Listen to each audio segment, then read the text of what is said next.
నిన్న విజయ్ గారి గెలుపు మీద మీ అభిప్రాయం ఏంటి తమిళనాడులో? మంచిదే కదా! అందరూ విజయ్ రావాలనుకుంటున్నారు. సో, రానే వచ్చాడు. ఇంకా ఆయన ఏం చేస్తారనేసి అందరూ చూడాలి. కోరుకుంటున్నారు. ఖచ్చితంగా చూడాలి. చూడాలి అంతే ఇంకేం. అంటే అవతల 2 పార్టీలు ఉన్నాయి. 2 పెద్ద పార్టీలు. డీఎంకే, అన్నా డీఎంకే. అవును. ఆ రెండిటిని కాదని విజయ్‌ని అంతలా ఎందుకు నమ్మారంటారు అక్కడ ప్రజలు? ఎందుకు నమ్మారనేది ఈ 5 ఇయర్స్‌లో ఆయనే చూపిస్తాడు కదా! ఓకే.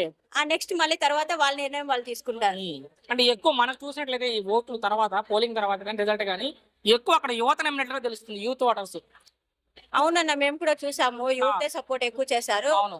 బట్ యూత్ అనేది మనం ఇప్పుడు ఇన్‌స్టాగ్రామ్ అది ఇది ఉంది కాబట్టి యూత్ అనుకుంటున్నాం. వాళ్ళ మేబీ ఇన్‌ఫ్లుయెన్సర్ ఉన్నారు కాబట్టి అవును. మేబీ మామూలు నార్మల్స్ వాళ్ళు కూడా అందరూ చేశారు. సపోర్ట్ చేసిండొచ్చు. బట్ ఎక్కువ మనం చూసినట్లయితే అంటే ఓల్డర్ పీపుల్ కన్నా యంగర్ పీపుల్ ఎక్కువ సపోర్ట్ కనపడుతుంది. ఇంట్లో వాళ్ళ అమ్మ నాన్న వేరే పార్టీలైనా యంగర్ పీపుల్ అంతా కూడా టీవీకి సపోర్ట్ చేసినట్టు యంగర్ కాబట్టి యంగర్ గా కొత్తగా ఏమైనా చూద్దామని యంగర్ గా సపోర్ట్ చేసిండొచ్చు. నమ్మకాన్ని నిలబెట్టుకుంటారు లేదు విజయ్ గారు చూడాలి. చూడాలి మరి. ఏమన్నా ఏపీలో దీనికి దానికి ఏమైనా సంబంధం ఉండదంటారా జరగబోయే ఎలక్షన్ కి?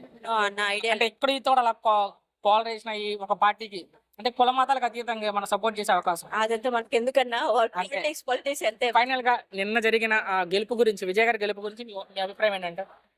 మంచిదే అనుకుంటున్నాం. ఇప్పుడు ఆంధ్ర వేరు, కర్ణాటక వేరు, తమిళనాడు వేరు కదా. సో అందరూ విజయ్ రావాలి అన్నాడు.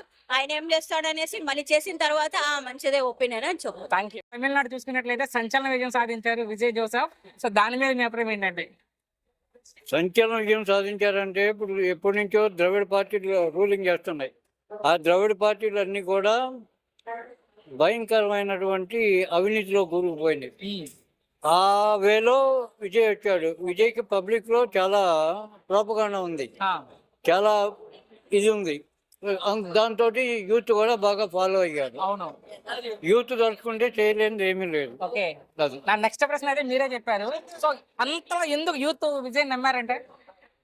యూత్ నమ్మారంటే ఇప్పుడు దాదాపు 40 సంవత్సరాలు 30 సంవత్సరాల నుంచి ద్రవిడ పార్టీలు పరిపాలన చేస్తున్నాయి. ఓకే.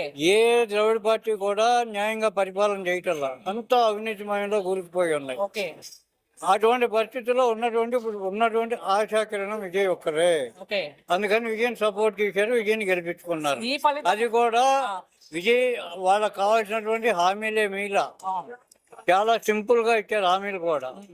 దాంతో విజయ్ గెలవడానికి మార్గం సుగమమైంది కూడా. అంటే ఈ ఫలితం వచ్చిన తర్వాత మీరు వినే ఉంటారు నిన్నటి నుంచి ఏపీ ఫోన్ లేకపోయినా కూడా ఏపీ ఎన్నికలతో పోలుస్తున్నారు. కొంతమంది ఏపీ జరగబోయే ఎన్నికలు లింక్ పెడుతున్నారు. అంటే సింగిల్ గా పోటీ చేసే అవకాశాల గురించి రకరకాలుగా మాట్లాడుతున్నారు. ఏపీ ఎన్నికలు ఏమైనా ప్రభావం చూపిస్తుందా? యూత్ ఏమైనా పోలరైజేషన్ అయ్యేలాగా? ఒక రాష్ట్రం ఎన్నికలు రెండో రాష్ట్రంలో ఏ విధమైనటువంటి ప్రభావం చూపవు. అందులో తేడా ఏమీ లేదు. అసలు ఆంధ్ర రాష్ట్రానికి తమిళనాడుకి అస్థిమస్కాంతరం తేడా ఉంది. వాళ్ళ ఆచారాల్లో కానీ వాళ్ళ వ్యవహారాల్లో కానీ ఏ విధంగా చూసుకున్నా కానీ మనకి వాళ్ళకి పోలికే లేదు. రెండు రాష్ట్రాలని పోలిక చేయడం అనేది అసలు తగదు. చివరిగా ఒక్క మాటలో విజయ్ గారి గెలుపు మీద మీ అభిప్రాయం అంటే? విజయ్ గెలవడం అనేది శుభ పరిణామం. అంటే ఆయన గురించి ఇంతవరకేం తెలియదు. సినిమాల్లో హీరోగా చేశాడు, యూత్ అంతా ఆకర్షింపడ్డారు. ఒక పరిపాలన, ఒక సంవత్సరం 2 సంవత్సరాల పరిపాలన జరిగితే గానీ ఆయన గురించి ప్రజలకు తెలియదు. అంతవరకు కూడా మనం ఆయన గురించి కామెంట్ చేయడం అనేది అనవసరం. పవన్ కళ్యాణ్ గారి మీద మీ అభిప్రాయం ఏంటి? పవన్ కళ్యాణ్ గారు కూడా బెటరే, ఆయన కూడా మంచి పనులు చేస్తారు. ఉప ముఖ్యమంత్రిగా ఉన్నారు ఇప్పుడు ఆయన రాష్ట్రానికి. ఉప ముఖ్యమంత్రిగా పవన్ గారి పనితీరు మీకు ఎలా అనిపించింది? పనితీరు అంటే ఆయన కూడా చంద్రబాబు గారు అడుగుజాడలు నడుతున్నారు, ఆయన చెప్పినట్టే చేస్తున్నారు. వాళ్ళిద్దరూ మంచిగా కూడా కలుపుకొని పనిచేస్తున్నారు. ఈయన డిప్యూటీ సీఎం అయ్యాక ప్రజలకు జరిగిన మంచి ఏంటి అంటే ఆయన వల్ల, ఆయన శాఖల వల్ల కావచ్చు, ఏం మంచి జరిగింది ప్రజలకంటే పవన్ కళ్యాణ్ గారి వల్ల? అవి నాకు తెలియదు. సరే, ఆయన మంత్రిగా కూడా ఉన్నారు. పంచాయతీ రాజ్ కావచ్చు, గ్రామీణాభివృద్ధి కావచ్చు, ఆ శాఖలకు న్యాయం చేస్తున్నారా? రోడ్లు పోపిస్తున్నారు, సిమెంట్ రోడ్లు వేయించారు, తర్వాత అక్కడక్కడ గ్రావెల్ ఇచ్చారు, కొన్ని చోట్ల పొడికలు తీపిస్తున్నారు చెరువులలో. అభివృద్ధి పనులు కూడా వచ్చేసినాయి. కానీ కొంతమంది చెప్పేది పదవి వచ్చాక ప్రజల్ని గాలికి వదిలేసి ఆయన సినిమాలు చేసుకుంటూ తిరుగుతున్నారు. లేదు, మన పనికి ఆహార పథకం కూడా చాలా కరెక్ట్ గా చేస్తున్నారు. ఓకే. మరి చెప్పే వాళ్ళకి ఏం చెప్తారు? సినిమాల గురించి మాట్లాడే వాళ్ళకి ఆయన సినిమా చేయాలనుకుంటున్నారా, రాజకీయాలు ఉండాలనుకుంటున్నారా, రెండు చేయాలనుకుంటున్నారా? ఇప్పుడు చెప్పేవాళ్ళు అంటే వాళ్ళ ఇష్ట ప్రకారం వాళ్ళు మాట్లాడతారు. ఎవరు నాలుక మన చేతిలో లేదు, వాళ్ళ చేతిలో ఉంది. అంతేలే. నాలుక నరాలు లేనిది వాళ్ళు ఎన్నైనా మాట్లాడతారు. నెక్స్ట్ కూడా అదే అడగబోతున్నా, ఆయన తిట్టే వాళ్ళకి ఏం చెప్తారు? పవన్ గారిని తిట్టే వాళ్ళకి వ్యక్తిగతంగా తిట్టేసి. వ్యక్తిగతంగా తిట్టేవాళ్ళు అంటే ఇప్పుడు ఆలోచించి మాట్లాడటం. ఓకే. ఆలోచన లేకుండా మాట్లాడితే తిడితే సుఖం ఏమైనా వచ్చిద్దా? చివరిగా ఒక్క మాటలో మీ అభిప్రాయం ఏంటంటే పవన్ గారి మీద? పవన్ గారు బెటరు, ఓకే. మంచి పనులు చేస్తుండు, మంచి ఆలోచన గల్లోడు, ముందు అడుగులతో నెక్స్ట్ వెళ్తుండు.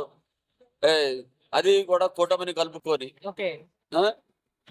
మరి ఆ కూటమి వీళ్ళు కలిసి పని చేస్తున్నారు. ఇప్పుడు అమరావతి తర్వాత పోలవరం ఇవన్నీ కూడా అయిపోవచ్చుని. ఓకే. మరి వాళ్ళు వైసీపీ వాళ్ళు అనేది ఏంటంటే పోలవరం అసలు లేనే లేదు, ఆ దిబ్బలు ఉన్నాయి, రాళ్ళు ఉన్నాయి, ఇని వాడ ఉంది, పై ఆడుంది, ఈ ఆడని చెబుతున్నారు. అవన్నీ వేస్ట్ మాటలు. చూద్దాం. మొత్తంగా అయితే మీ అభిప్రాయం ఒక మాటలో ఏం చెప్తారంటే పవన్ గారి మీద? పవన్ గారు బెటర్ అండి, ఓకే. బెటర్. Thank you. మాట్లాడమంటావా? అంతా మాట్లాడి ఏమవుతుంది, మనం ఎడిట్ చేసుకుంటాం కానీ తమిళనాడులో విజయ్ నిన్న గెలిచారు, చూసే ఉంటారు పార్టీ. సో విజయ్ గారి గెలుపు మీద మీ అభిప్రాయం ఏంటి?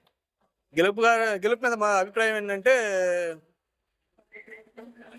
విజయ్ గెలవడం ఇంపార్టెంట్. అక్కడ మంచి జరిగింది. ఓకే. తమిళనాడు ప్రజలు విజయ్ని నమ్మి పూయిల్స్ లో పార్టీ స్థాపించి అంటే డిఎంకే అన్న డిఎంకే మీద అలా హోప్స్ పోగొట్టుకున్నారు. ఓకే. సో టోటల్ ఏంటంటే విజయ్ నమ్మి అవును, విజయ్ గారికి ఓట్లేసి విజయ్ని గెలిపించి వాళ్ళు ఎంతో మేలు చేసుకున్నారు తమిళనాడు ప్రజలు. మీరు చెప్పిన దానికి ఎక్స్టెన్షన్. సో డిఎం గా చూసుకున్నా, చూసుకున్నా, ఇప్పుడు 75 ఏళ్ల పార్టీ, ఒకటి 50 ఏళ్ల పార్టీ, ఈ రెండు పార్టీలను కాదని కేవలం 2 ఏళ్లలో పెట్టిన విజయ్ని అంతలా నమ్మడానికి ఎందుకు కారణం అనుకుంటున్నారు అక్కడ ప్రజలు, మీ ఉద్దేశం ప్రకారం? కారణం ఏంటంటే చాలా కారణాలు ఉన్నాయి, వాటిలో కొన్ని చెప్తాను. చెప్పండి. ఫస్ట్ అతని స్టార్డమ్, ఓకే. యువతలో ఉన్న మంచి క్రేజీ, ఈ ఈ నిరుద్యోగ వృత్తి యువకులకి ఓకే. అమౌంట్ కట్ట నాకు తెలియదులే, నిరుద్యోగ వృత్తి ఇస్తానన్నాడు.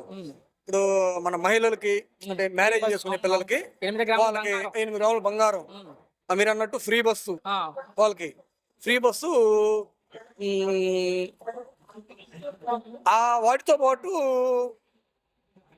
ఫ్రీ బస్సు, 8 గ్రాముల బంగారం, నిరుద్యోగ వృత్తి, గ్యాస్ సిలిండర్లు 8 ఎన్నో ఇస్తానన్నాడు, 6 ఇస్తానన్నాడు. సో టోటల్ గా చెప్పింది వాళ్ళ మీద ఉన్న వాళ్ళు హోప్స్ పోగొట్టుకున్నారు. వాళ్ళు స్టాలిన్ గారు ఈ విజయ్ గారి స్పీచ్ గాని అతని పట్టుదల గాని చూసి జనాలు నమ్మారు, బలంగా నమ్మారు విజయ్ గారిని. కరెక్ట్ గా. ఫైనల్ ఒకటి అడుగుతాను, ఈ